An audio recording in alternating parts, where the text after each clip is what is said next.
lithium-ion batteries are everywhere. Electronics, tablets, laptops, cars, and pretty much every single cell phone. And most of the time, these lithium batteries are incredibly safe, as long as the lithium fail-safes are in place. Fail-safes that work. Samsung just voluntarily recalled an estimated 2 million Galaxy Note 7s as a safety precaution, since some of the batteries are exploding inside of the phone. Obviously, random explosions are not a feature that most people look for when purchasing a cell phone. So let's take a look at the Note 7 and assess why it might spontaneously combust.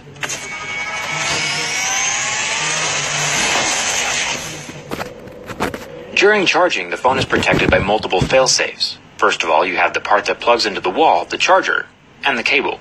If the charger is faulty or not designed specifically for your phone, it can affect the safety of the battery. It can destroy the battery's protection circuit, which I'll show you in a second. The charging port is also a fail-safe. It tries to do its best to protect the phone and the battery from faulty chargers and incorrect electrical flow. But as a last resort, the battery also has its own fail-safe built in. Here's where the battery plugs into the motherboard to receive its juice and supply the phone power. Then we have this circuit board, also called the protection circuit, at the top of the battery. This controls the flow of electricity and the temperature of the lithium. All lithium batteries should have a variation of this board. It makes sure that the battery does not overcharge and has a thermal fuse of sorts that will blow if the temperature gets too hot, thus protecting the lithium inside from rapid, unplanned, catastrophic disassembly. The body of the battery is typically two layers, the anode and the cathode, which are separated by an electrically conducting fluid. This is oily and smells surprisingly of burnt Skittles. The combination of these elements allow your phone to charge and function as long as the battery protection circuitry is working correctly, and the electricity and the temperature of the lithium are regulated. If it is not regulated correctly during charging, the lithium will react violently. So if we look at one of the exploded phones, we can see which of the fail-safes is failing at being safe. The charging port sits here inside of the phone, and there are no burn marks near the port, or where the port connects to the motherboard. But we do see some scorching where the battery sits. Not where it plugs into the main board, which would be about here, but it explodes in the center of the battery, around the battery hole in the thick aluminum midframe.